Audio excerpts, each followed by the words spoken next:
الحمد لله رب العالمين والصلاة والسلام على سيد الأنبياء والمرسلين وعلى آله وأصحابه أجمعين، أما بعد. أعوذ بالله من الشيطان الرجيم. بسم الله الرحمن الرحيم. ادع إلى سبيل ربك بالحكمة والموعظة الحسنة.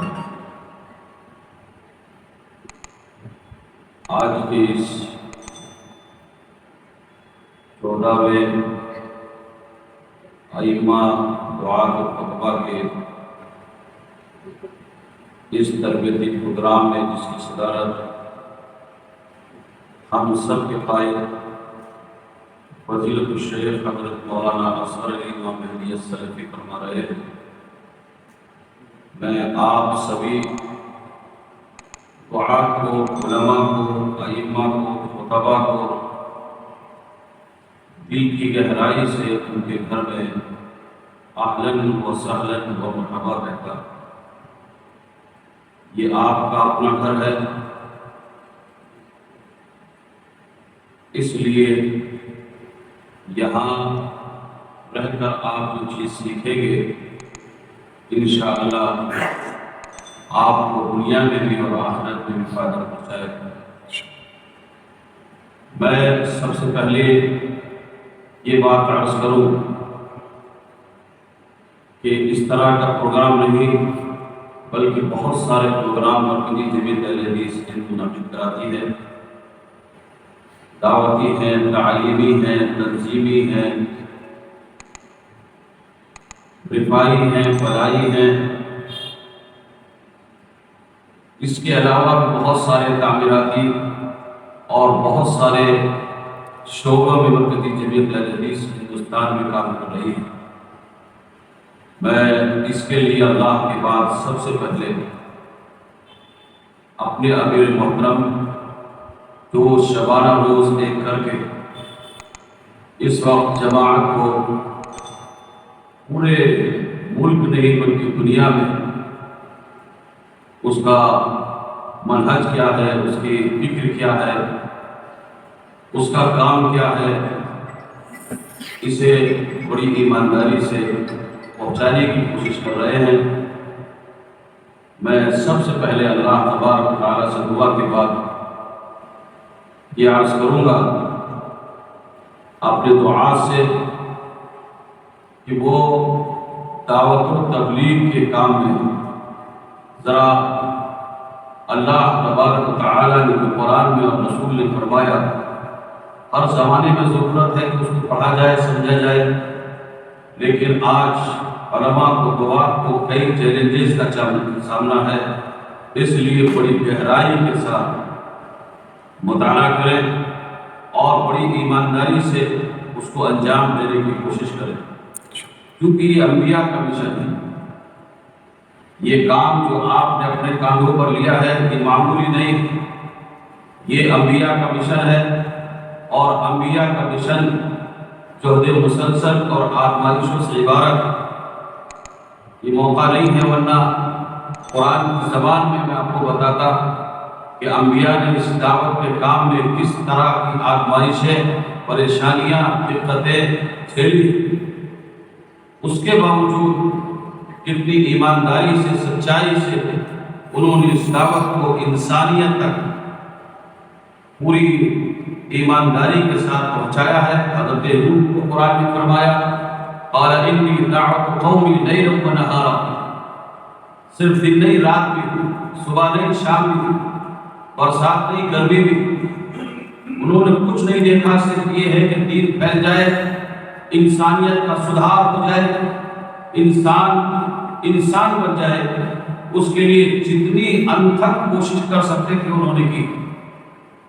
اور یہی چیز حضرت ابراہیم کی زندگی، حضرت موسیٰ کی زندگی، حضرت عیسیٰ کی زندگی ہمیں بتاتی ہے. اور رسول اللہ صلی اللہ علیہ وسلم کی زندگی بتانے کی ضرورت نہیں ہے. اللہ تبارک و تعالیٰ نے ایک طرح سے آپ کی اس مشن پر، کام پر مہر لگائی ہے، یہ کہہ کر کہ فَلَعَلَّكَ بَاخِعٌ نَفْسَكَ عَلَىٰ آثَارِهِمْ إِن لَّمْ يُؤْمِنُوا بِهَٰذَا الْحَدِيثِ أَسَفًا. میں اپنے دعات سے، خطبہ سے، ائمہ سے، علماء سے بڑے ادب سے عرض کروں گا کہ اسلام اور دین اور قرآن کی جو منشا اسے سمجھیں، اور صرف اس لیے کہ آج دنیا آپ پر بھکتیاں کس رہی ہے، یا دنیا آپ کو حقیر سمجھ رہی ہے، یا سماج آپ کو احترام نہیں دے رہا ہے، اس لیے آپ یہ لائن چھوڑ دیں، اس مشن سے ہٹ جائیں، یا جس انداز سے، جس پیار سے، جس محبت سے، جس خلوص سے، جس للہیت سے، جس صبر سے، اور جس علم سے، جس بردباری سے، جس استقامت سے، جس اولو العزم سے آپ کو آگے بڑھنا چاہیے اس دعوت میں، آپ میدان چھوڑ کر بھاگ جائیں، تو یہ آپ کا کام نہیں ہے۔ آپ کو ہر میدان میں ڈٹنا ہے۔ آندھیاں آئیں، آفات آئیں، مصائب آئیں، آلام آئیں، ان کی کوئی فکر نہیں ہے۔ ہاں یہ ضرور ہے کہ یہ دنیا آپ آزمائشوں میں جو آپ کو کسی بھی طرح سے چیک کر رہی ہے، اس میں آپ کے معاش کو بھی وہ بہت بہت باریکی سے اس وقت چیلنج اس معنی میں کہہ سکتا ہوں کہ آپ نے دین پڑھ لیا، آپ دین سمجھانا چاہتے ہیں، لیکن آپ کی طرح آپ کی بیوی، آپ کے بچے، آپ کے ارد گرد رہنے والے وہ بیمار جو آپ سے جڑے ہوئے ہیں، ان کو تو ضرورت کے تحت چاہیے۔ آج مزدور کی مزدوری بڑھ رہی ہے، لیکن علماء کی، خطبہ کی، ائمہ کی، دعات کی اس تعلق سے کوئی کسی بھی طرح سے رہنمائی کرنے کے لیے تیار نہیں ہے۔ میں ایک بات کو حوصلے کے تعلق سے یہ بتا کر آگے بڑھوں گا کہ اجر صرف اللہ دے گا، اور اجر صرف دنیا میں نہیں ملتا، اجر آخرت میں ملتا ہے، اور وہی اجر صحیح معنی میں اجر ہے، وہی ہماری کمائی ہے، وہی ہماری ساری کی ساری محنت ہے۔ جب اللہ تبارک و تعالیٰ انعامات سے نوازے گا تو ہمیں امید ہے اس تعلق سے کہ وہ کسی بھی طرح سے ہمیں ضائع نہیں ہونے دے گا ہماری محنت۔ میں اپنے خطبہ سے بڑے ادب سے، احترام سے یہ بات بھی عرض کروں گا کہ اللہ تبارک و تعالیٰ نے جب آپ کو یہ کام دیا ہے، سونپا ہے، تو اس کے لیے آپ کے اندر کسی بھی طرح کی زبان کی تلخی نہیں ہونی چاہیے۔ یہ زبان جو لفظ بول رہی ہے نا، آپ سمجھتے ہیں یہ بولتی بھی ہے، اور یہ اس کے ہاتھ بھی ہیں، اس کے دانت بھی ہیں، اس کے پیر بھی ہیں، یہ آپ کو غلام بھی بنا سکتی ہے، یہ آپ کو حاکم بھی بنا سکتی ہے۔ چند الفاظ ایسے زبان سے نکلتے ہیں کہ وہ مجبور کرتے ہیں آنکھوں کو کہ آنکھیں بہہ پڑے، رونے لگے، اور کتنے الفاظ ایسے ہیں جو دلوں کو توڑ دیتے ہیں۔ توڑنے کا کام نہ کریں، بلکہ آپ پیار کے ساتھ، محبت کے ساتھ، شفقت کے ساتھ، اور جتنا بھی امن و شانتی کا پیغام اسلام کا انسانیت تک پہنچا سکتے ہیں اس کی کوشش کریں۔ آپ اپنی زبان میں کسی طرح کی تلخی نہ کریں۔ میں آپ کی بات عرض کرتا ہوں اسی تعلق سے کہ آپ کی زبان میٹھی ہو، پیاری ہو، بھلی ہو۔ مولانا اسماعیل بیٹی نے کہا تھا بات کرو تو اس کے تعلق سے فرمایا سیدھی ہو، ستھری ہو، بھلی ہو، کڑوی نہ ہو، کھٹی نہ ہو، مصری کی ڈلی ہو۔ وہ پیار کے اندر مٹھاس کے اندر محبت اگر پیدا کر کے دائی آگے بڑھیں گے تو دلوں تک چیلنج کرے گا، اور یہی انبیاء نے کیا ہے۔ اور اس کے لیے خلفائے راشدین کی زندگی، صحابہ کی زندگی، تابعین کی زندگی، تبع تابعین کی زندگی، مفسرین کی زندگی، محدثین کی زندگی، اور اپنے زیالے رہے ہیں اس دنیا کے اندر۔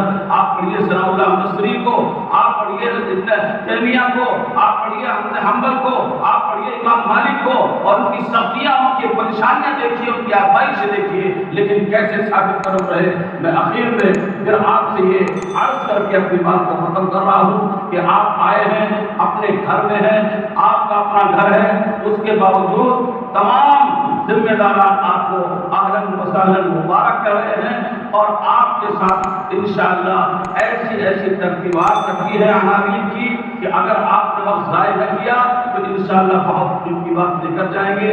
اللہ تبارک و تعالی ہمیں دین کو سمجھنے کی اور عمل کرنے کی اور دین ایمانداری سے انسانیت تک پہنچانے کی توفیق عنایت فرما۔ آمین۔ وآخر دعوانا الحمدللہ رب العالمین والسلام علیکم۔